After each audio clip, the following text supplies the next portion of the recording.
Sistem Necromancer. Bab 626-630. Bab 626 Mengapa kamu tidak mati? Pertarungan antara satu orang laki-laki dan satu jiwa di ruang pribadi itu masih menarik perhatian penjaga di pintu. Dia mendobrak pintu dan bergegas masuk, melirik Magnolo yang berdiri di dalam, lalu melebarkan matanya dan menatap jiwa yang melayang di samping. Hantu. Tuan Magnolo, Anda baik-baik saja. Penjaga itu segera bergerak dan melindungi pria di belakangnya. Mata Magnolo segera berbalik, dan ia berkata langsung, tiba-tiba ada hantu yang muncul di sini dan mencoba membunuhku. Akan lebih baik jika aku menjadi saksi agar aku bisa menyelidiki siapa pembunuh di balik semua ini. Tidak ada kemungkinan lain bagi Granda untuk muncul di Treasure Island. Pemilik pulau inilah yang pernah menjadi kapten di kota Rentam, yang membawanya ke sini. Kalau tidak, ia tak mungkin sampai di sini hanya dengan terbang sebagai hantu. Oleh karena itu, Anda harus mengendalikan suara Anda sendiri, jika tidak masalahnya akan lebih sulit dipecahkan. Begitu Magnolo selesai berbicara, sebuah gulungan muncul di tangannya dan dia merobeknya. Wus gelombang. Sebuah tombak yang terbentuk dari cahaya suci ditancapkan. Glinda menghindari ketidaktampakan, dan tombak energi itu menghantam dinding di belakangnya, menghancurkan partikel cahaya yang tak terhitung jumlahnya, memaksa Glinda untuk muncul lagi. Hah, gelombang. Kemudian, gulungan kedua dibuka, dan cahaya suci yang kuat membentuk bayangan pedang, melesat maju lagi. Bang, gelombang. Tiba-tiba seekor ular petir berwarna putih keperakan melesat masuk dari pintu. Pedang itu mengenai bayangan pedang dan kedua sihir itu bertabrakan.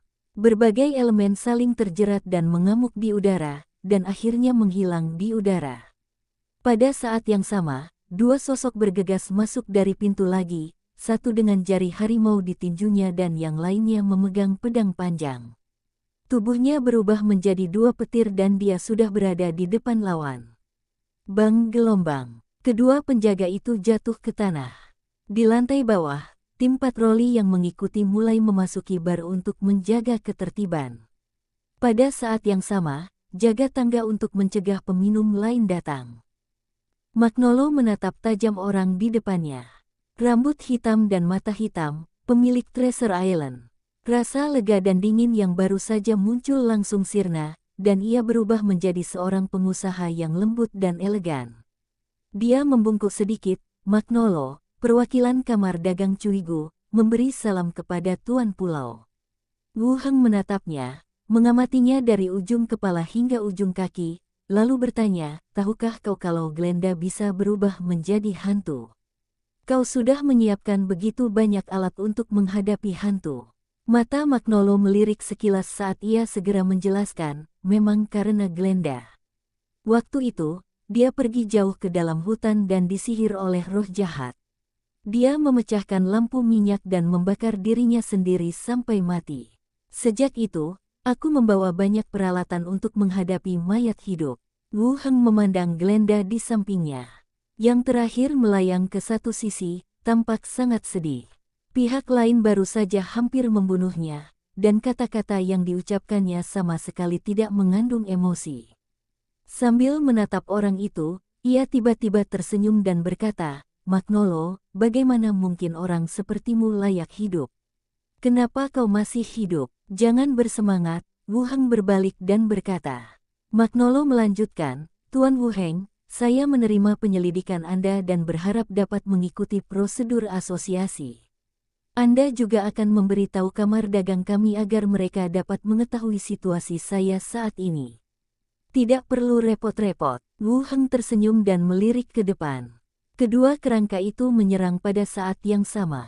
Di bawah tatapan mata Magnolo yang ngeri, perisai itu hancur lagi, dan perisai yang baru terbentuk gagal. Menghalangi bayangan tinju yang perlahan membesar. Kaxiu menghancurkan tenggorokannya dengan satu pukulan. Magnolo mundur dua langkah dan terjatuh kesakitan dengan tatapan enggan dan ketakutan di matanya. Glinda menatap tubuh yang terjatuh, ingin berbicara, tetapi ditahannya. Dia langsung kembali ke tubuh Wu Heng dan tidak keluar. Apa yang sedang terjadi? Glenda juga pergi. Anda tidak terkunci. Faktanya, pertarungan antara keduanya tadi juga menyelamatkan Wu Heng dari banyak masalah. Fakta bahwa Magnolo ingin membunuh jiwa Granda sudah cukup untuk membuktikan sikapnya dan membuat Granda menyerah. Terutama orang-orang seperti Glenda, yang selalu ingin bertanya kepada orang lain mengapa. Wu Heng tidak mempercayainya saat dia mengatakan dia tidak mempunyai pikiran sama sekali. Sekarang lebih baik bunuh orangnya dulu untuk menghindari masalah di kemudian hari. Namun, ada juga masalahnya. Sungguh sulit untuk menjelaskan mengapa seorang wakil yang diatur oleh kamar dagang untuk menghadiri pameran itu malah dibunuh sendiri di kedai minuman. Jika itu tidak berhasil, kita harus menggunakan topeng untuk menyamarkannya dan naik ke kapal lalu pergi. Jika menghilang, itu tidak akan ada hubungannya dengan Treasure Island. Lepaskan perlengkapan dari mayat itu, kata Wu Heng. Kerangka itu membungkuk dan menanggalkan semua pakaian dan cincin luar angkasa dari mayat tersebut. Jubah pendeta Saleh. Deskripsi, prasasti pelindung terukir, meningkatkan efek menyihir, membingungkan, dan merasuki. Tampaknya dia benar-benar takut kalau hantu akan datang dan membalas dendam padanya. Seorang penyair, sebenarnya mengenakan seperangkat perlengkapan gereja. Wu Heng terus mengambil cincin luar angkasa dan memeriksa barang-barang di dalamnya. Barang-barang pribadi, sekantong koin emas, 3 tas besar koin perak, beberapa alat peraga, dan beberapa gulungan. Wu Heng mengerutkan kening. Saat dia membalikkan tangannya, 2 cincin muncul di telapak tangannya. Sebuah cincin dengan pola mata di atasnya. Perintah rahasia. Mantan suamiku adalah anggota Ordo Rahasia. Wu Heng pernah melihat cincin semacam ini sebelumnya. Orang-orang dengan status tertentu di perkumpulan rahasia biasanya memakai cincin semacam ini. Anda dapat mewakili diri Anda sendiri saat bertemu dengan seseorang. Yang satu lagi adalah cincin kepala kucing. Kelihatannya tidak jauh berbeda dengan gaya Ordo Rahasia.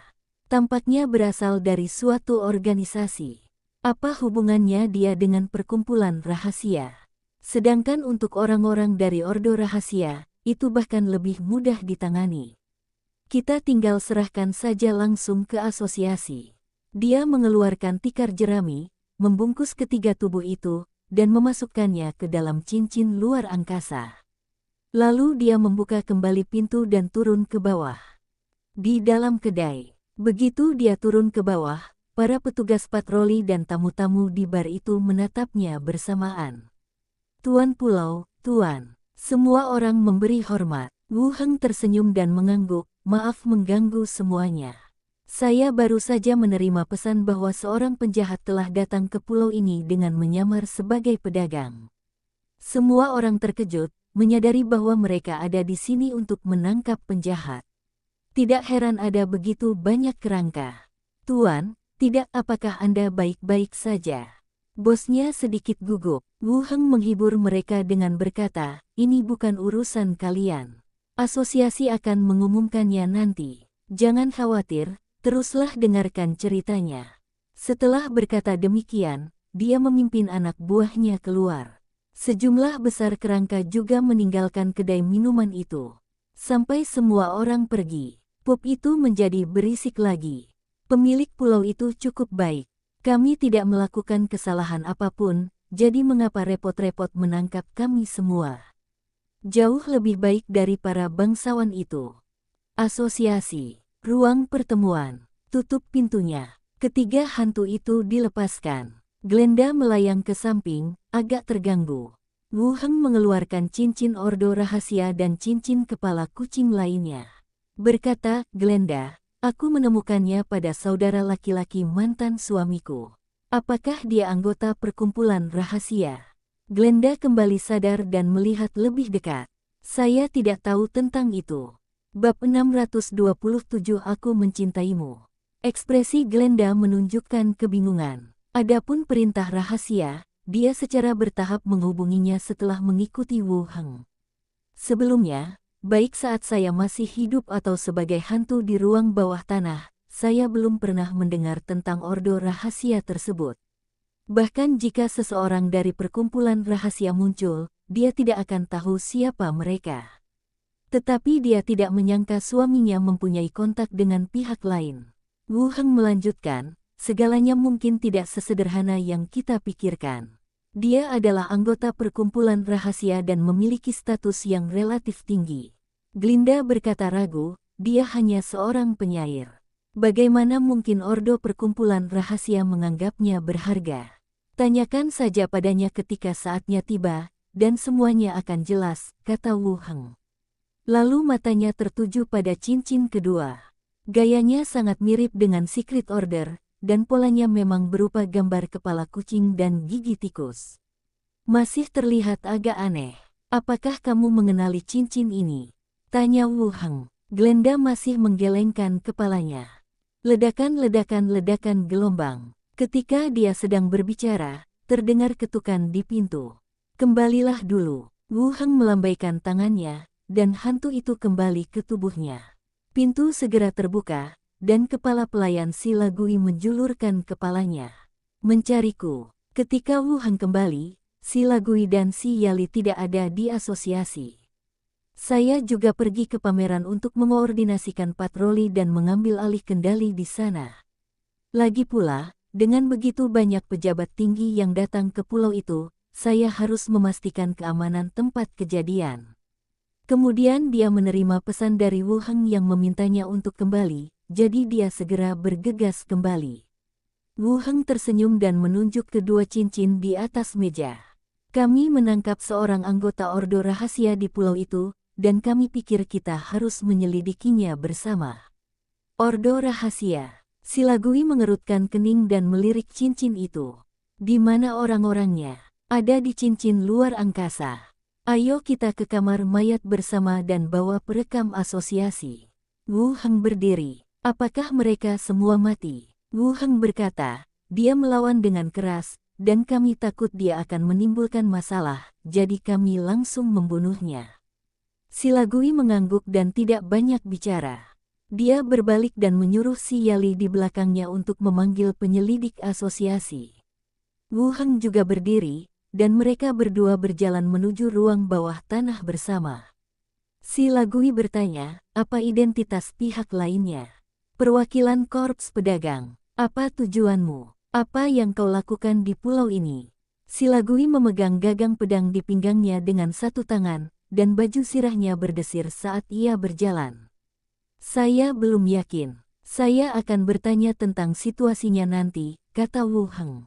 Perkumpulan rahasia itu masih berkeliaran dan telah muncul kembali, kata Si Lagui sambil menggertakkan giginya.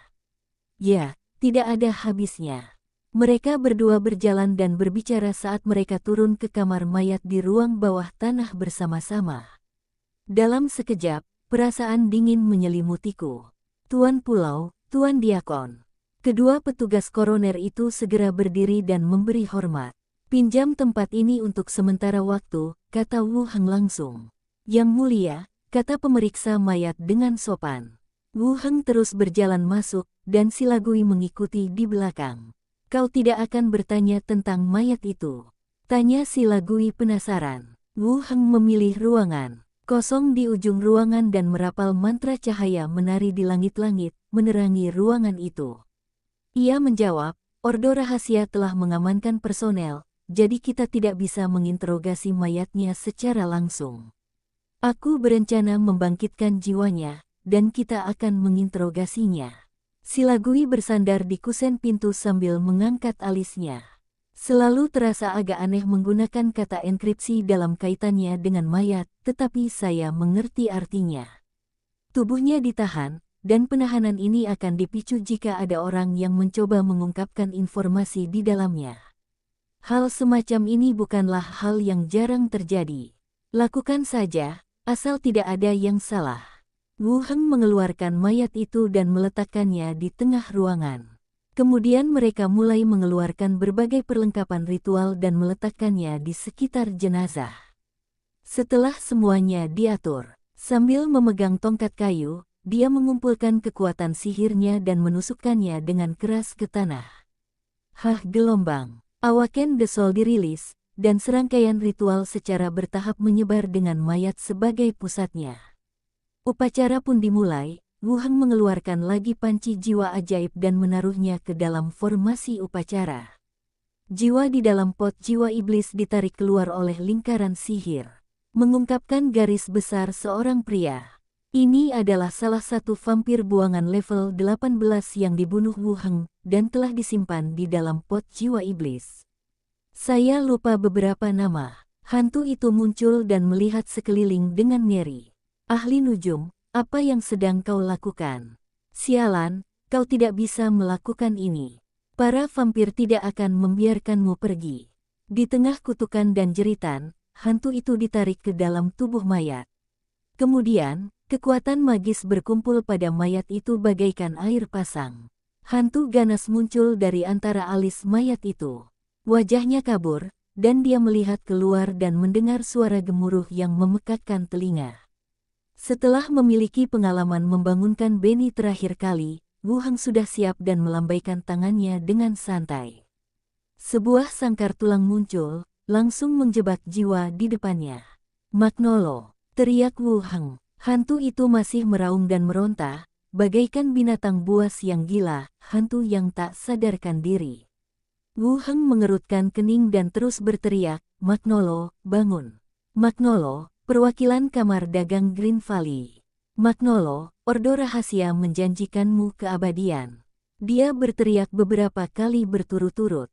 Hantu yang tengah berjuang itu mulai berhenti, dan secara bertahap berubah wujud menjadi seperti mayat.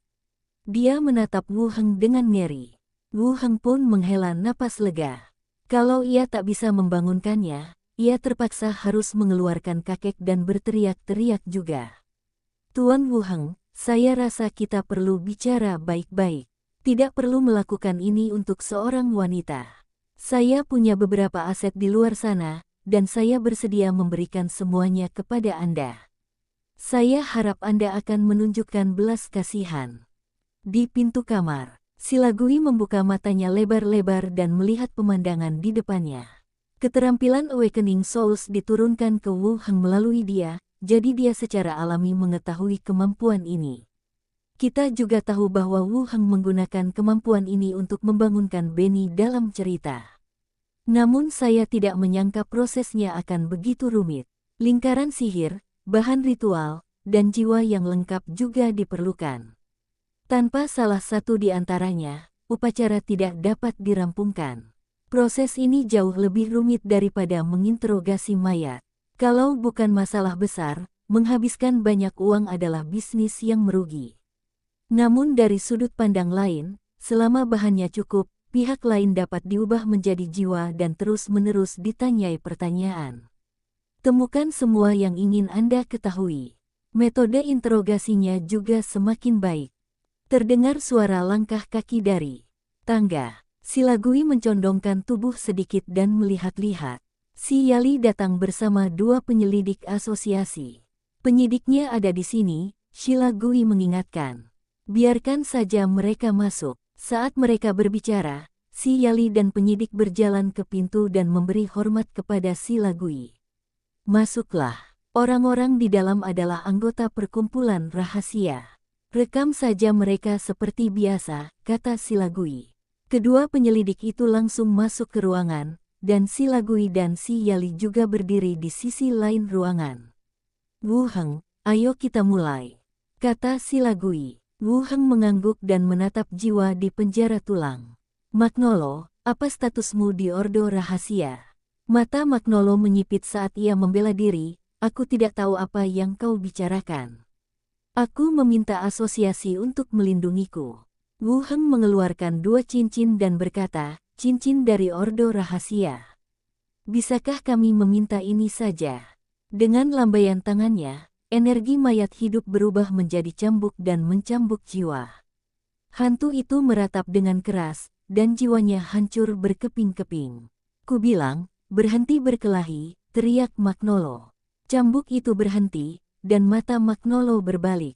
Kalau kau ingin menyelidiki Ordo Rahasia, aku akan bekerja sama denganmu, tapi kau harus berjanji untuk membiarkanku pergi. Wu Heng menjentikkan jarinya dan mengayunkan cambuk lagi. Tubuh Magnolo roboh lagi, berhenti melawan, aku akan memberitahumu, aku akan memberitahumu. Wu Heng memperingatkan, jika aku memukulmu 2 kali lagi, jiwamu akan hancur total. Jangan membuat dirimu tidak nyaman. Wajah Magnolo dipenuhi ketakutan, saya dari Ordo Rahasia, Ordo Rahasia. Wu Heng menunggu selama 2 detik. Magnolo tidak punya masalah. Ini juga berarti bahwa pembatasan perintah rahasia tidak berpengaruh pada pertanyaan jiwa. Tidak ada kasus kepala meledak saat interogasi mayat. Wu Heng menoleh dan melihat ke belakang. Sheila berkata kepada penyidik, catatlah dengan sejujurnya. Desir-desir-desir gelombang. Para penyelidik mulai menulis di buku catatan mereka. Wu Heng kemudian bertanya, apa yang kamu lakukan di pulau itu? Saya juga seorang pebisnis ketika menghadiri pameran, kata Magnolo. Juga, tujuan dari perkumpulan rahasia. Tatapan Magnolo terus berubah, dan ia tahu jika ia tidak bicara, ia akan dipukuli lagi. Jika ia dipukuli beberapa kali lagi, jiwanya akan hancur total. Dia berkata dengan suara berat, untuk menyelidiki situasi di Pulau Harta Karun, dan untuk mengambil kembali harta karun yang hilang darimu. Selain kamu, apakah ada anggota Ordo Rahasia lainnya di pulau ini? Tidak, kata Magnolo, lalu langsung mengubah nadanya, mungkin ada. Aku tidak tahu. Perkumpulan rahasia itu sangat tertutup. Wu Heng berhenti sebentar untuk memberi waktu kepada penyidik untuk mencatat. Lalu dia melanjutkan, kekuatan apa yang dilambangkan oleh cincin lainnya yang berkepala kucing? Magnolo menjawab, kucing dan tikus. Wu Heng menatap Silagui, yang juga menggelengkan kepalanya. Apa fungsinya? Tanya Wu Heng. Magnolo berkata hati-hati, itu organisasi di bawah Ordo Rahasia. Terdiri dari geng-geng, kamar dagang kecil, dan beberapa pegawai negeri di posisi yang kurang senior. Namanya Perkumpulan Kucing dan Tikus. Kedengarannya seperti bisikan asosiasi. Mereka tersebar di semua lapisan masyarakat, memberikan intelijen, atau menawarkan bantuan dari kegelapan saat dibutuhkan. Wu Heng terus bertanya, apa posisimu di klub kucing dan tikus? Aku bisa memobilisasi sejumlah kekuatan. Statusnya tidak rendah. Saya sudah selesai bertanya. Apakah ada pertanyaan lain? Wu Heng menatap Silagui. Silagui melangkah maju, sementara Wu Heng mundur agak jauh. Magnolo segera berkata, Diakon Silagui, saya ingin mengunjungi Anda ketika saya tiba di pulau itu, tetapi waktunya agak sempit. Saya bersedia bekerja sama dengan asosiasi. Anda harus melindungi saya. Wu Heng pasti akan membunuh saya. Silagui berkata dengan ringan, itu tergantung pada kinerjamu. Kamu bilang, aku hanya punya satu pertanyaan. Ceritakan semua yang kau ketahui tentang anggota Ordo Rahasia dan Perkumpulan Kucing dan Tikus, kata Silagui. Ekspresi Magnolo berubah lagi, dan ia berkata, Diakon Silagui, orang-orang ini semua ada dalam pikiranku. Aku bisa membantumu menangkap mereka dan mendapatkan pahala. Tolong bawa aku bersamamu. Aku bersedia menjadi asistenmu. Wu Heng menjentikkan jarinya dan mengayunkan cambuk lagi. Kali ini, Magnolo yakin bahwa nama anggota itu dapat menyelamatkannya, dan meskipun dia berteriak keras, dia tidak melepaskannya. Silagui melirik orang itu, lalu berbalik dan berjalan keluar. Oke, itu saja yang perlu saya catat. Sisanya terserah Anda. Si Yali dan penyidik juga mengikutinya keluar. Magnolo segera berteriak panik, Diakon, selamatkan aku, Wu Heng pasti akan membunuhku, aku bisa membantumu.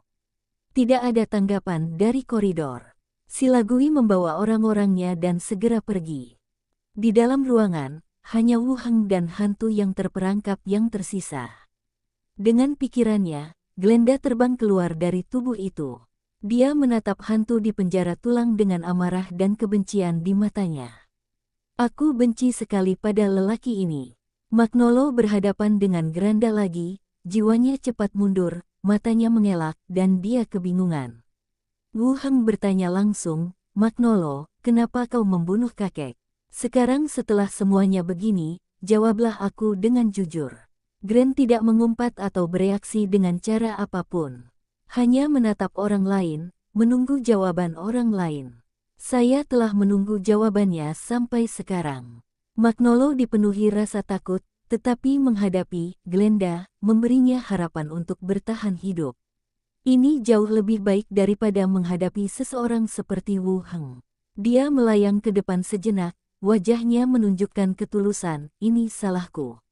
Aku tidak tahu apa yang mengaburkan pikiranku saat itu, tapi aku benar-benar melakukan hal yang begitu keji. Glenda, aku sungguh mencintaimu. Bayangkan bagaimana aku memperlakukanmu dulu. Aku bisa bilang aku sangat perhatian. Aku bahkan menulis puisi cinta untukmu.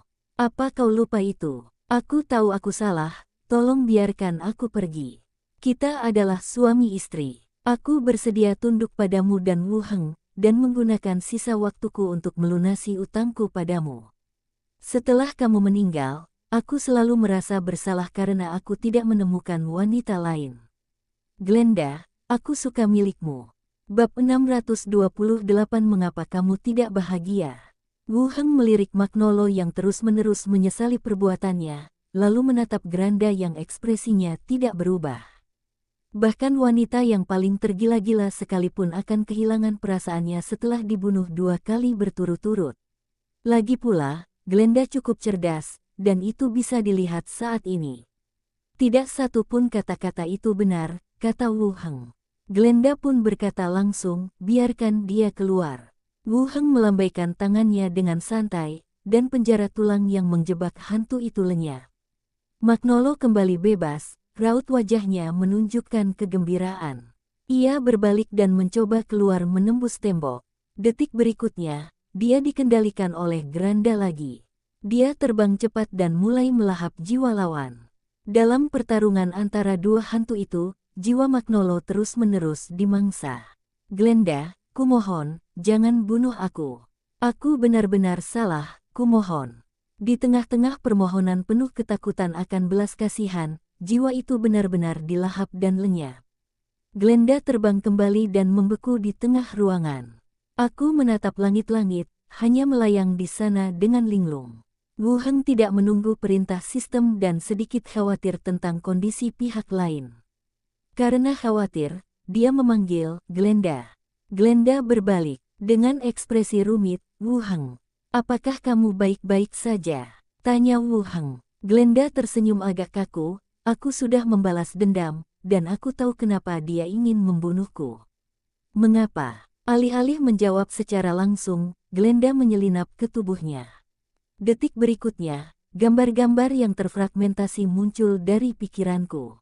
Di dalam ruangan yang remang-remang itu, seorang pria paruh baya berpakaian rapi sedang duduk di meja makan dan menyantap hidangan dengan elegan. Dia melirik ke arahnya dan berkata pelan, Magnolo, ujianmu sudah tiba. Terserah padamu, mau menerimanya atau tidak. Magnolo memberi hormat dengan penuh hormat, wajahnya tulus. Selama aku bisa bergabung dengan Ordo Rahasia, aku bersedia memberikan segalanya, termasuk semua kekayaanku. Haha, pria paruh baya itu tertawa. Ordo Rahasia tidak peduli dengan barang-barangmu. Yang kami inginkan adalah ketulusan dan kepatuhanmu. Magnolo menundukkan kepalanya, menunjukkan bahwa dia bersedia mengikuti pengaturan tersebut. Pria paruh baya itu meletakkan pisau dan garpunya, lalu menatapnya. Kudengar kau punya istri yang sangat lembut dan cerdas. Aku sudah bertemu dengannya. Dia memang muda dan cantik. Magnolo bergidik, tetapi tetap diam. Pihak lain melanjutkan, perintah dari perkumpulan rahasia itu adalah agar kau membunuhnya. Gambarnya berubah lagi. Di rumah besar kota Rentam, Magnolo menyalakan pembakar dupa ajaib. Wanita cantik di tempat tidur kehilangan kesadaran saat tidur dan diseret ke ruang bawah tanah oleh Magnolo sambil memegang lengannya. Dia menendang lampu minyak dan melihatnya dilalap api. Pria itu berdiri di pintu, memperhatikan api yang membubung di bawah. Ia berbisik, sayangku, jangan salahkan aku. Ini semua salahmu karena menghalangi jalanku menuju kesuksesan. Jika kita bisa bertemu lagi di kehidupan selanjutnya, aku pasti akan membalas budimu dengan baik. Ubah perspektif lagi. Magnolo memberitahu semua orang bahwa istrinya telah disihir oleh roh jahat di pegunungan dan telah membalikkan lampu minyak lalu membakar dirinya sendiri sampai mati. Gambar berakhir di sini dan tidak ada pembagian lebih lanjut yang dilakukan. Wu Heng melepaskan Granda lagi. Agak lucu, hanya perkumpulan rahasia. Glenda tiba-tiba tertawa. Dia memikirkan banyak alasan, tetapi dia tidak pernah membayangkan alasannya adalah perkumpulan rahasia. Di tangan Wu Heng, mereka terbunuh berkelompok, dan beberapa anggota perkumpulan rahasia bahkan tidak berani pergi ke pulau itu untuk waktu yang lama. Agar dapat bergabung, suaminya membakarnya hidup-hidup. Wu Heng menghiburnya, "Jangan bersedih. Kita telah membalas dendam atas kebencian kita yang besar. Ini hal yang baik, kamu benar." Wu Heng masih menatap orang lain dan berkata, "Tersenyumlah, biarkan aku melihat." Glenda memutar matanya dengan tidak senang dan memaksakan senyum. "Kita kembali dulu, nanti kita bicarakan sisanya," kata Wu Heng. Glenda mengangguk dan perlahan menghilang. Wu Heng mengambil mayatnya, keluar ruangan dan menuju tangga. Saat melewati ruang pemeriksa mayat, petugas forensik keluar dan berkata, "Tuan Pulau, Diaken meminta kami menunggu sampai Anda selesai agar kami dapat melakukan otopsi pada jenazah, lalu mencatat dan melaporkannya." Wu Heng mengeluarkan mayatnya dan berkata, "Aku serahkan padamu. Katakan saja langsung pada si Lagui tentang hasilnya." "Ya, Tuan Pulau." Kedua pemeriksa mayat bekerja sama mengangkat jenazah ke atas ranjang besi dan memulai otopsi. Wu Heng langsung kembali ke kediamannya. Kembali ke tempat tinggal, rumah pemilik pulau itu menerima lebih banyak hadiah, yang ditumpuk menjadi bukit kecil di salah satu sisi ruang tamu. Dilihat dari jumlahnya, pasti banyak orang yang berkunjung. Namun dilihat dari ekspresi para pelayan, mereka tetap menyukainya. Banyak hal yang bahkan belum saya lihat. Saat itu sudah mendekati senja. Beberapa orang sedang makan malam bersama di restoran. Sanara mengirim seseorang untuk menyampaikan pesan bahwa ia telah menerima undangan dan akan menghadiri perjamuan tersebut. Tidak datang untuk makan bersama. Envier berbicara tentang pameran dan balai kota, dan Annette juga berbicara tentang situasi di apotek. Sebagian besar perwakilan kamar dagang sebelumnya telah meninggalkan nama dan alamat mereka. Sangat mementingkan pengobatan. Secara keseluruhan, pameran hari ini berjalan sangat lancar. "Weyer, kami akan buka seperti biasa besok. Kirim lebih banyak staf untuk menghindari masalah," kata Wu Heng. Warga Treasure Island gemar ikut bersenang-senang. "Kita dapat membayangkan betapa populernya pameran itu besok. Akan gawat kalau sampai terjadi perkelahian atau ada yang terinjak-injak."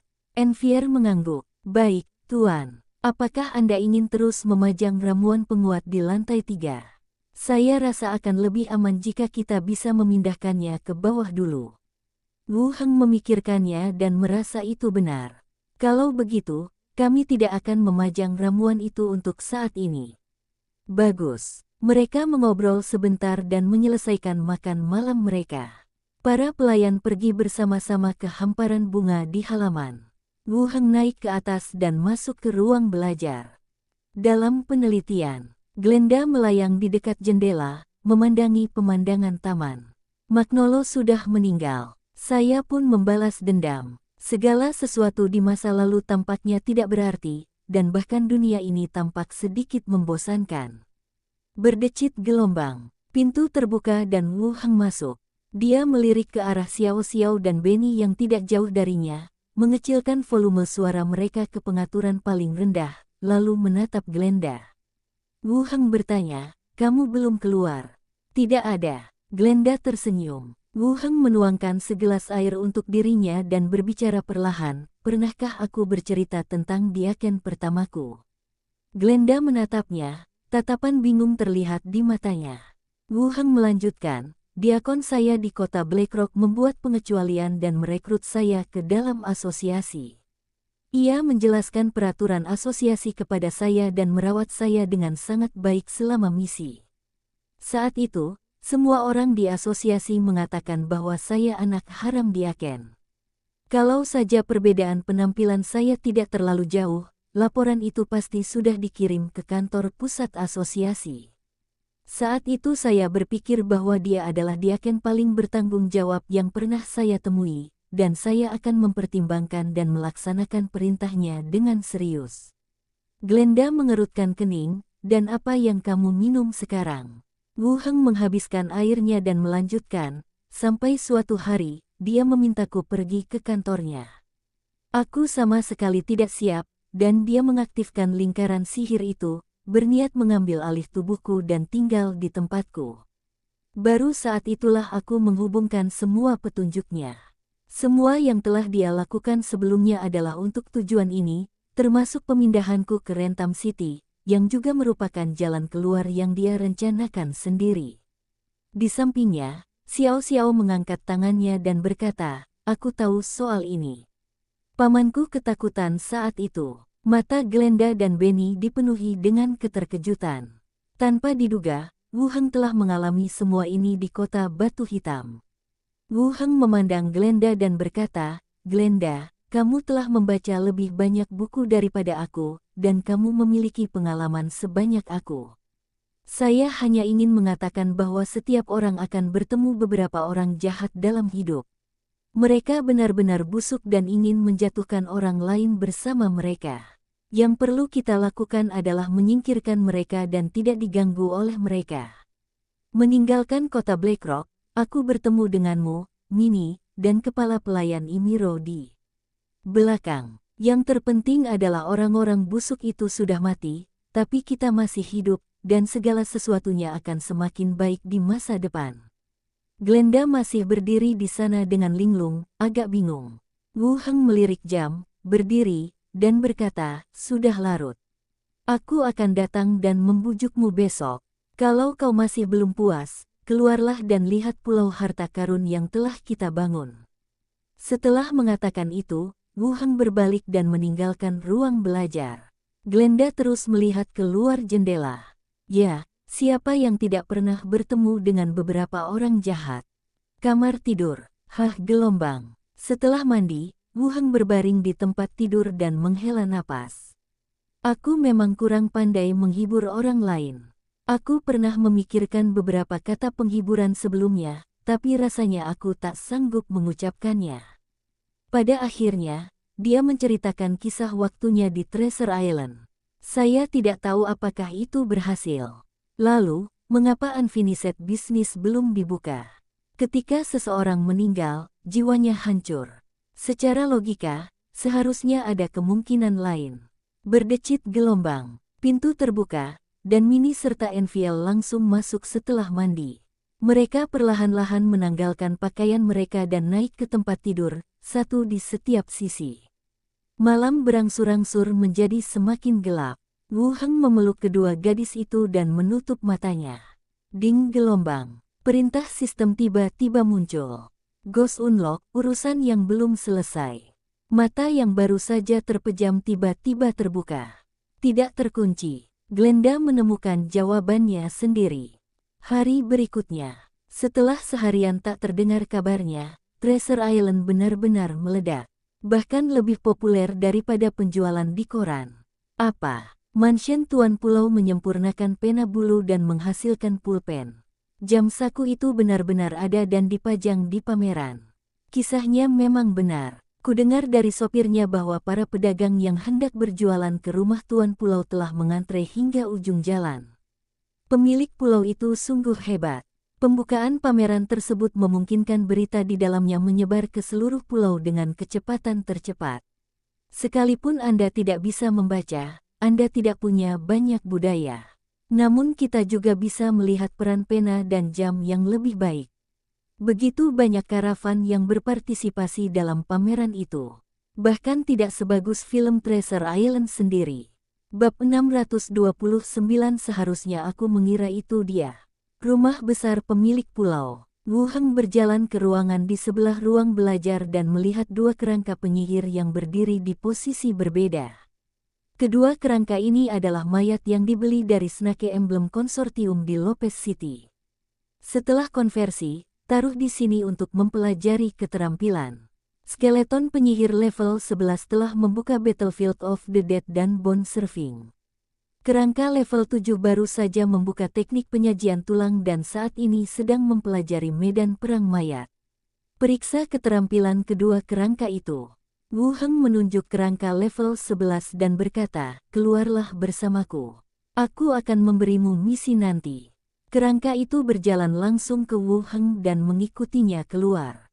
Pintunya tertutup lagi. Wu Heng berjalan ke ruang belajar sambil membawa kerangka itu. Glenda sedang merevisi novel di meja, sementara Xiao Xiao dan Benny sedang mengobrol tentang kartun. Glenda juga menonton film dan kartun, tetapi ia tidak terlalu memperhatikannya. Xiao Xiao dan Benny tampaknya bisa menonton hal yang sama. Wu Heng melirik Glenda, yang tampaknya telah kembali ke dirinya yang dulu. Tadi malam, urusan yang belum selesai, milik kakek telah dibuka. Tampaknya dia sudah bisa menerima hal itu. Wu Heng dengan santai membuka panelnya dan memeriksa propertinya. Hantu, tingkat 18. Atribut, kelincahan 37, konstitusi 35, kecerdasan 45, persepsi 42, karisma 38. Fitur, tidak terlihat, gerakan halus. Telekinesis, hantu, peningkatan kepemilikan, pengikatan jiwa, fenomena supranatural. Keahlian, kewaskitaan, pedang telekinesis, sentuhan layu. Benar saja. Kendala urusan yang belum selesai pun menghilang. Itu juga berarti Granda dapat terus meningkatkan kemampuannya. Mengingat banyaknya jiwa yang tersisa di dunia zombie, Granda mungkin dapat mencapai level 20 melampaui dirinya. Aku belum pernah mendengar tentang hantu level 20. Bahkan dalam cerita promosi asosiasi tersebut, hantu level 20 dan namanya tidak pernah muncul. Tidak ada perubahan pada properti lainnya. Sebenarnya, dari resolusi Granda tentang urusan yang belum selesai, kali ini, kita juga mengerti beberapa arahan. Ini bukan hanya tentang memenuhi keinginan terakhir hantu. Yang lebih penting lagi adalah melepaskan perkara ini dari hatiku. Glenda selalu ingin tahu mengapa suaminya ingin membunuhnya, setelah melahap jiwanya dan menyaksikan pecahan ingatannya. Sebenarnya saya sudah mengerti alasannya. Pada akhirnya, butuh persuasi Wu Heng dan pemikiran Glenda sebelum ia menyarankan untuk membatalkannya. Pilihan, urusan yang belum selesai, juga menghilang dari panel. Dengan kata lain, urusan Xiao Xiao yang belum selesai belum tentu menentukan apakah ibunya mempelajari keterampilan atau tetap di pangkalan mana. Mungkin masih mengkhawatirkan masa depan. Dugaannya mungkin tidak akurat, tetapi kemungkinannya masih sangat tinggi. Kenapa kamu berdiri di sana dengan linglung? Glenda mendongak. Wu Heng tersenyum dan berkata, saya senang melihatmu keluar. Ada apa sih, keluar atau tidak? Aku nggak ngerasa ada perubahan, kata Glenda. Untunglah tidak ada perubahan, kata Wu Heng, lalu menepukkan tangannya ke arah dua jiwa kecil yang tak jauh darinya. Anak-anak, kita akan pergi ke dunia zombie. Dua jiwa terbang mendekat. Xiao Xiao bersandar di bahunya dan berkata, Paman, maukah kamu menjadi ayahku? Benny pun ikut melayang, namamu aneh sekali. Wu Heng berkata, ayo pergi ke dunia zombie dulu dan bunuh zombie hari ini. Glenda bertanya, kamu nggak mau nonton pamerannya? Hari ini pamerannya terbuka untuk umum, jadi pasti banyak yang datang. Semuanya sudah diatur. Petugas patroli dan asosiasi akan mengirimkan personel. Kami tidak bisa banyak membantu jika tetap di sini, jawab Wu Heng. Lakukan saja pengaturannya. Glenda mengangguk. Kembalilah dulu. Aku sudah beberapa hari tidak ke dunia zombie. Aku ingin melihat situasi di sana. Saat Wu Heng berbicara, tiga hantu memasuki tubuhnya. Dia membuka gerbang di satu sisi dan langsung masuk. Pelabuhan Sanfu, Suite Hotel. Wu Heng berjalan keluar gerbang dan melihat keluar jendela. Jumlah orang di pangkalan telah meningkat, dan Anda juga dapat melihat beberapa orang lanjut usia di pangkalan itu. Setelah melihat sekilas, dia mengambil interkom dan memanggil Qi Hancai. Tak lama kemudian, terdengar ketukan di pintu. Qi Hancai membuka pintu dan masuk. Dia mengenakan kemeja putih dengan jaket biru abu-abu di bagian luar, dan seekor burung hantu kecil yang tumbuh gemuk bersandar di bahunya. Dia mengenakan celana jeans biru ketat, yang membuatnya tampak sangat cakap. Ada apa? Bukankah pakaian ini terlihat bagus? Qi Hancai memperhatikan tatapan orang itu dan langsung berbalik. Sangat cocok untukmu dan membuatmu tampak lebih baik, kata Wu Heng sambil tersenyum. Qi Hancai juga tersenyum, berjalan mendekati orang itu, dan membungkuk lembut, terima kasih. Wu Heng menariknya untuk duduk di pangkuannya dan bertanya, bagaimana keadaannya di sini? Qi Hancai berkata, kami telah memindahkan sebagian orang kami ke sini dalam 2 hari terakhir, dan operasional seluruh pangkalan kini tidak lagi menjadi masalah. Hunian sementara yang asli telah dihancurkan, dan kamar-kamar telah dialokasikan untuk semua orang.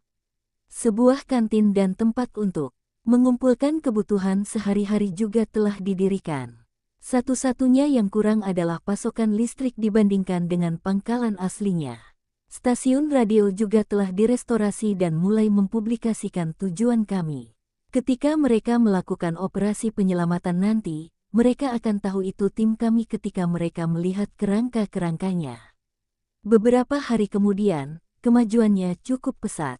Setelah mendengarkan, Wu Heng berkata, ayo kita pergi ke pembangkit listrik terdekat untuk memeriksa situasinya.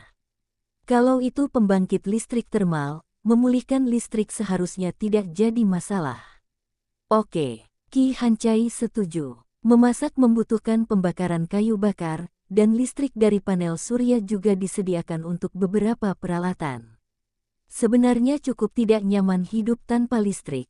Wu Heng kemudian bertanya, bagaimana pelatihan fregatnya? Qi Hancai menjawab, saya rasa tidak ada masalah. Skull bahkan sudah menjalani uji coba laut kemarin. Kapal ini bisa dikemudikan secara normal dan bisa mengoperasikan senjata serta peralatan. Satu-satunya masalah adalah tidak ada tembakan peluru tajam. Wu Heng mengangkat alisnya. Mampu mengendarai dan mengendalikan senjata sepenuhnya, pada dasarnya tidak ada masalah. Yang tersisa hanyalah mengirim kapal ke dunia lain. Meningkatkan kemampuan tempur Angkatan Laut Treasure Island. Nanti, biarkan mereka melanjutkan melatih para kerangka itu, dan atur agar beberapa orang kita belajar dari mereka, perintah Wu Heng. Kalau begitu aku akan mengurusnya, lanjut Qi Hancai. Bagaimana kalau aku antar kamu ke pelabuhan? Wu Heng berpikir sejenak dan berkata, tidak perlu mencari. Apakah kamu tahu lokasi pembangkit listrik yang memasok pelabuhan? Itu alamat pembangkit listriknya. Ayo kita buat beberapa pengaturan dan bersihkan zombie-zombie itu dulu. Oke. Qi Hancai berdiri dan mengambil walkie-talkie untuk memberikan tugas. Hanya dengan mengatakan ini, saya merasakan suatu tangan yang kuat. Dia memiringkan kepalanya sedikit untuk melihat ke belakang, lalu memiringkan tubuhnya ke belakang agar lebih mudah bagi pria di belakangnya untuk menyentuhnya. Treasure Island, tempat pameran. Pada saat ini, pameran itu penuh sesak oleh orang-orang, berdesakan, dan seluruh tempat dipenuhi oleh kerumunan orang berkulit hitam. Petugas patroli dan anggota asosiasi dengan lantang menjaga ketertiban. Membagi arus orang ke dalam beberapa kelompok untuk menghindari terinjak-injak dan kebingungan. Tidak ada kegiatan baru di dunia ini. Sebuah pameran, khususnya yang diperuntukkan bagi para saudagar kaya dan bangsawan dari seluruh negeri, yang terbuka bagi masyarakat biasa, bahkan lebih layak untuk dikunjungi. Di dalam ruang pameran, orang-orang berjalan sepanjang lorong untuk melihat barang dagangan yang dipajang, sambil berseru kagum dari waktu ke waktu. Benda-benda yang dipakai kaum bangsawan sungguh indah dan elok, dan sedikit bodoh. Gelas anggur itu sebenarnya diukir dengan pola yang rumit. Kalau jatuh ke tanah saat diminum, bukankah polanya akan patah? Saya pergi ke bilik tengah dalam perjalanan. Tempat itu dikelilingi oleh orang-orang dan tidak ada jalan keluar. Orang dapat berdiri berjinjit dan menjulurkan leher untuk melihat kata-kata yang ditulis dengan pena di layar. Desis gelombang. Ini pulpen. Bagaimana Anda mendapatkan ide menyimpan tinta di ujung pena? Ide yang brilian. Tuanku penguasa pulau, Aku merasa diriku lebih kuat daripada para pahlawan dalam cerita. Ini masalah waktu. Berapa umur pemilik pulau itu? Semua orang membicarakannya, terkejut dengan kebaruan pena tersebut. Kemudian, petugas patroli datang dan menghimbau warga untuk terus maju dan tidak berhenti di tempat yang sama. Ruang pameran di lantai 2. Tidak seperti area pena di lantai pertama, area pengawasan agak sepi. Para ahli mesin buatan dari berbagai ras, termasuk elf, manusia, dan kurcaci, berkumpul di luar bilik. Semua orang mengambil pena dan kertas dan mulai menggambar dan mencatat detail yang ditampilkan di layar, mengikuti pola jam tangan. Kadang-kadang dia mendesah karena emosi. Sebuah penemuan hebat, dia harus beralih ke mekanik. Ya, seorang pengrajin muda yang menjanjikan telah ditunda oleh sang penyihir. Ruang pameran di lantai 3. Ramuan penguat fisik telah disingkirkan, hanya menyisakan sertifikat ramuan dari asosiasi dan konsorsium di meja kaca. Kerumunan penonton yang lewat hanya melirik sekilas. Tidak ada kemacetan di 2 lantai bawah. Di luar konter, ada 2 sosok yang tidak terlalu tinggi dan mengenakan jubah hitam. Dia berdiri dengan pandangan kosong di depan konter, menatap sertifikat di dalamnya. "Nona, guru alkemis yang Anda cari," kata pelayan yang berdiri di belakang dengan suara rendah. Suara tegas terdengar dari sosok di depan, "Aku seharusnya memikirkannya lebih awal." Bab 630 Fregat. Asosiasi. Mungkin karena pamerannya. Aula perkumpulan yang tadinya ramai, kini tidak lagi penuh sesak. Semua staf sipil linglung, dan sebagian besar penjaga internal telah ditugaskan untuk menjaga ketertiban di luar. Ketika Silagui dan si Yali kembali dari luar dan berjalan ke koridor, mereka melihat wakil Diaken, Skitter, menunggu di pintu ruang belajar dan mondar-mandir. Saya mendengar suara langkah kaki mendekat. Skitter mendongak dan melihat mereka berdua, membungkuk sedikit. "Diakon, asisten si Yali. Ada apa kau datang menemuiku?" tanya Silagui. "Ada beberapa hal yang ingin kulaporkan padamu," kata Skitter segera. Sheila membuka pintu dan berkata, "Masuk." Mereka bertiga memasuki ruangan bersama-sama. Silagui berjalan ke meja, sementara si Yali minggir untuk menyiapkan teh. "Ada apa? Duduk dan bicara." Skitter tetap berdiri di ambang pintu. Ia mengeluarkan sebuah kotak kayu indah dari cincin interspatialnya, melangkah maju 2 langkah, dan meletakkannya di atas meja. Ia berkata, "Deacon, Magnolo datang menemui saya 2 hari yang lalu, dengan kedok kunjungan. Ia bilang ingin mengunjungi pemilik pulau dan menanyakan beberapa hal tentangnya. Ini hadiah yang ia berikan kepada saya." Ketika Skitter tiba di asosiasi dan mengetahui bahwa Magnolo telah meninggal, ia merasakan firasat buruk di hatinya. Ia pergi ke kamar mayat dan bertanya kepada petugas koroner tentang penyebab pasti kematiannya. Ketika mendengar bahwa Wu Heng telah membunuhnya, ia langsung berkeringat dingin. Bahkan tanpa menganalisisnya, Anda mengerti apa yang terjadi. Sehari sebelumnya, pihak lain datang kepadanya untuk menanyakan informasi pemilik pulau, dan bertanya tentang identitasnya dan hal-hal yang berkaitan dengan hantu secara tidak langsung. "Ini bukan persiapan untuk kunjungan, saya khawatir ini persiapan untuk pembunuhan." Setelah kembali ke ruang kerjaku, semakin aku memikirkannya, semakin gelisah pula aku jadinya. Jika orang lain, masalah ini mungkin telah disembunyikan, tetapi pihak lainnya adalah Wu Heng.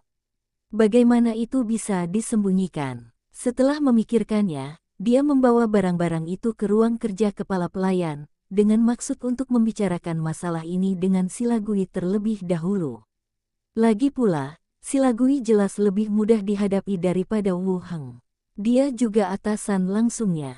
Mendengar kata-kata Skitter, Sheila dan si Yali menatapnya pada saat yang sama. Membunuh seorang anggota perkumpulan rahasia, tak disangka ada hubungannya dengan wakil Diaken perkumpulan itu.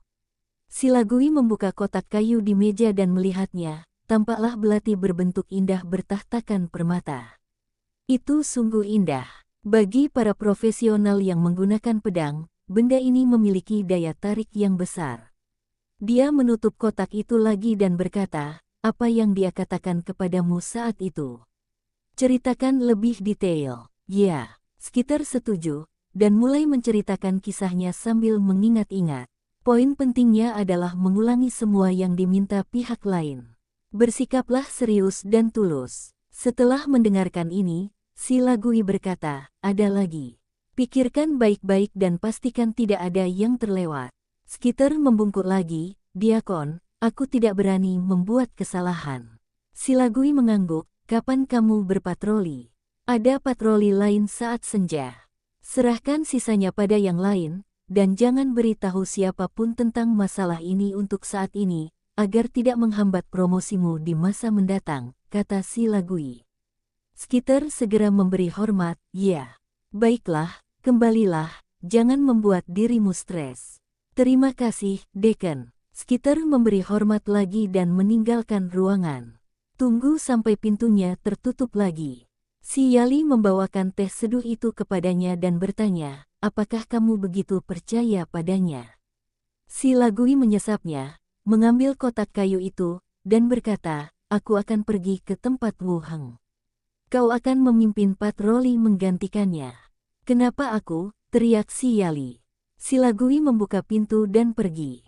Di luar rumah pemilik pulau. Kereta itu baru saja mendekati rumah pemilik pulau. Terjadi keributan, dan ketika saya menyingkap tirai, saya melihat barisan panjang orang di luar rumah pemilik pulau. Semua orang dalam tim mengenakan pakaian mewah, jelas kaya atau bangsawan. Mereka bukan orang biasa. Kereta berhenti di pintu rumah pemilik pulau, dan si Lagui turun dari kereta. Seseorang di seberang sana segera menyapanya, dan si Lagui pun melambaikan tangan sebagai tanggapan. Di dalam rumah pemilik pulau, banyak kerangka menjaga pintu, dan 3 pelayan sedang sibuk. Satu menerima hadiah dan mengucapkan terima kasih, satu mencatat nama dan nama kamar dagang, dan yang lainnya memilah hadiah. Si Lagui terdiam. Kalau saja kita tidak tahu bahwa Wu Heng tidak kekurangan uang, kita akan menduga bahwa ia menggelar pameran itu hanya untuk menerima hadiah. Saya menerima apapun yang ditawarkan kepada saya. Tiba-tiba, Skitter merasa sudah saatnya mengambil belati itu. Butler Sheila, Minnie datang dan memberi hormat sambil tersenyum. Nona Minnie, apakah Wu Heng ada di sini? Tanya si Lagui sambil tersenyum. Tuan tidak ada di sini. Tunggu sampai dia kembali. Aku akan memintanya untuk menemuimu. Kata Minnie langsung. Si Lagui mengerutkan kening dan berbisik, aku punya sesuatu di sini dan perlu menemui Nabi. Aku akan mengantarmu ke sana. Minnie bereaksi dan langsung membawanya masuk ke dalam rumah. Naiklah ke atas dan masuklah ke kamar Nabi. Menghadapi Nabi kerangka, si Lagui tetap sopan, mengeluarkan kotak hadiah, dan berkata, Nabi, aku perlu memeriksa apa yang terjadi 2 hari yang lalu. Nabi menoleh dan menatapnya dengan mata kosong. Dia mengambil kotak kayu itu, dengan satu tangan melayang di atasnya dan tangan lainnya meraih lengan si Lagui. Detik berikutnya, serangkaian gambar yang rusak muncul dalam pikiran si Lagui. Itu adalah percakapan antara Skitter dan Magnolo di ruang kerja. Dapat dibuktikan bahwa apa yang dikatakan Skitter itu benar. Saya hanya datang mengunjunginya dan bertanya tentang situasi Wu Heng secara tidak langsung. Hanya butuh 3 atau 4 detik. Semua adegan berakhir. Sang Nabi kerangka melepaskan lengannya, dan Sheila juga memberi hormat sebelum meninggalkan ruangan bersama Minnie.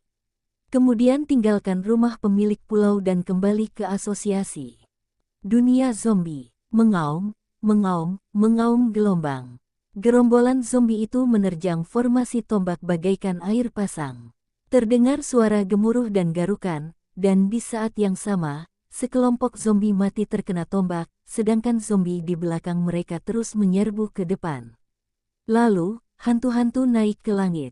Wu Heng menoleh ke sampingnya dan berkata, Glenda, Benny, seraplah jiwa yang tersisa. Kedua hantu itu saling berpandangan, lalu menyerbu maju satu demi satu, dan mulai mengejar serta melahap jiwa-jiwa yang tersisa di langit. Hanya Xiao Xiao yang tersisa, mengambang di samping sambil menyaksikan kegembiraan itu. Dia sama sekali tidak peduli dengan kenyataan bahwa dia tidak punya bagian dalam jiwa yang tersisa. Di belakang tim, para anggota lama pangkalan itu sangat tenang dan sibuk mengikuti perintah. Beberapa penyintas Korea yang baru bergabung belum pernah melihat pemandangan seperti itu sebelumnya. Hanya mendengarkan raungan terus-menerus dan suara gemeretak gigi saja sudah membuat kakinya gemetar dan ia menjadi sedikit tidak stabil dalam bertindak. Semuanya, semangat. Kita sedang dalam proses logistik dan tidak akan berada dalam bahaya. Teriak seorang anggota tim yang sudah berumur dan bisa berbahasa Korea dengan lantang. Kenapa kalian melawan zombie secara langsung? Ini sangat tidak bijaksana, kata seseorang dengan keras. Anggota lama itu melirik ke arah pihak lain dan berkata, apa-apaan ini? Kalian kan cuma punya banyak orang, dan waktu kita bertarung di sana, gerombolan zombinya nggak ada habisnya. Jangan ngomong sembarangan. Yang lainnya dengan hati-hati melirik ke arah area pertempuran di kejauhan. Setelah memastikan gerombolan zombie tidak dapat menyerang untuk sementara waktu, dia pun mulai bekerja. Pada saat yang sama, saya berdoa dalam hati agar tidak terjadi apa-apa. Waktu berlalu sedikit demi sedikit. Perintah sistem juga muncul. Ghost ditingkatkan ke level 16. Benny telah meningkatkan lagi. Meskipun Granda menelan lebih banyak, tidak ada tanda-tanda akan membaik. Semuanya, maju ke depan, perintah Wu Heng lagi. Hulala gelombang. Pasukan kerangka yang bersiaga berdiri dan, mengandalkan barisan tombak yang rapat, mulai maju di sepanjang jalan. Bunuh semua zombie yang tersisa. Kemudian, Wu Heng mengubah mayat khusus dan mengumpulkan semua inti mayat. Teruskan merilis Dead Battlefield untuk mengubah semua zombie menjadi kerangka dan menambahkannya ke antrean. Kemudian, pasukan kerangka itu bergerak maju. Mereka menyerbu ke pembangkit listrik, membunuh semua zombie di dalamnya, dan menduduki pembangkit listrik. Wu Heng masuk dan melihat sekilas. Yang pasti pembangkit listrik tenaga termal masih digunakan di sini, dan sistem pembangkit listrik tungku, saya sendiri masih dapat digunakan. Keluarkan walkie-talkie dan hubungi Ki Hancai. Setelah dia datang, dia berkata, saya akan meminta seseorang untuk melakukan pengukuran, lalu saya akan memulihkan pasokan listrik di sini. Oke, Ki Hancai setuju. Kemudian para penyintas melompat keluar dari truk dan mulai menjarah perbekalan. Konvoi itu baru kembali ketika hari mulai gelap. Setelah konvoi kembali, Wu Heng kembali ke kamar tidur dan melewati gerbang kembali ke Pulau Harta Karun. Lokasi dibukanya gerbang batas tersebut diletakkan pada pintu kayu besar yang dibangun terlebih dahulu di pelabuhan No. 2. Kemudian, dia kembali ke dunia zombie dan menuju pelabuhan dengan sejumlah besar kerangka. Setelah memastikan tidak ada orang lain di sekitar, gunakan cincin perunggu untuk membuka pintu yang telah dibangun sebelumnya. Tirai cahaya gerbang batas muncul, seperti tirai cahaya besar. Wu Heng memerintahkan kerangka di fregat, masuk. Hah, gelombang. Kapal fregat itu mulai bergerak dan menyerbu langsung ke gerbang. Wu Heng melihat seluruh kapal masuk, mengeluarkan kuncinya, dan kembali ke kamarnya untuk tidur.